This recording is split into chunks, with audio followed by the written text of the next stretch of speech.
નમસ્કાર.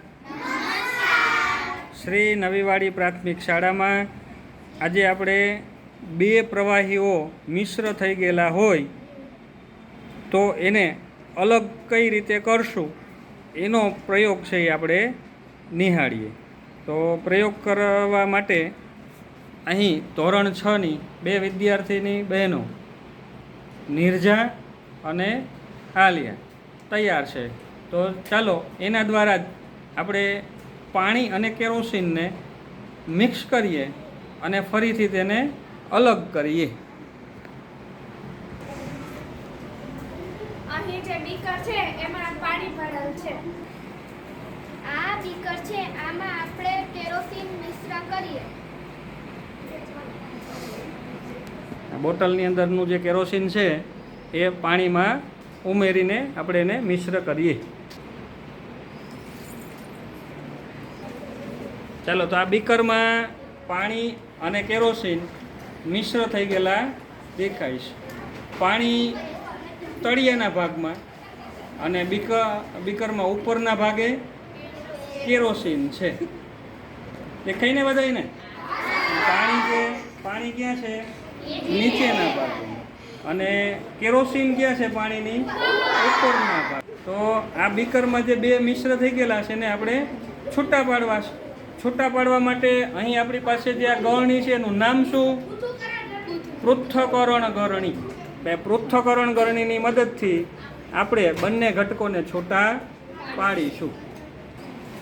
બીકરમાં રહેલું મિશ્ર આપણે પૃથ્થકરણ ગળણીમાં ઉમેરીશું. ફટાફટ નાખ દે, એટલું ના દોરાય.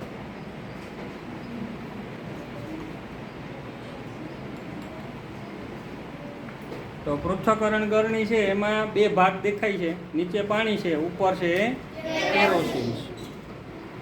ચાલો, પાણી અને કેરોસીનનું મિશ્રણ દેખાય બધાયને? પાણી ક્યાં છે? નીચે.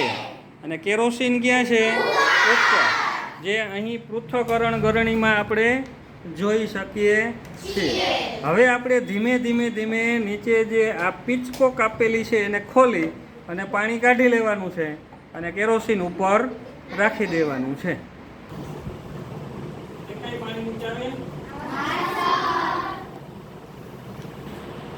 તો પાણી આવે છે નીચે, તમે જોઈ શકો છો. જ્યાંથી કેરોસીન આવે ત્યારે આપણે પિચકો છે એ બંધ કરી દેવાની છે.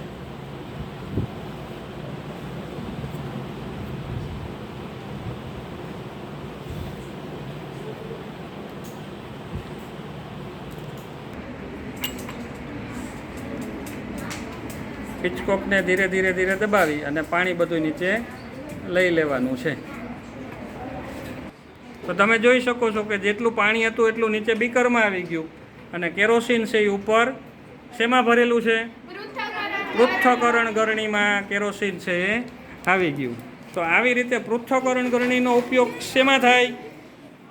બે પ્રવાહી એકબીજામાં મિશ્ર થતા ન હોય એવા બે પ્રવાહીને છૂટા પાડવા માટે શેનો ઉપયોગ કરી શકાય? પૃથ્થકરણ ગળણીનો ઉપયોગ કરી શકાય. ચાલો, પ્રયોગ નિહાળીને મજા આવી ને?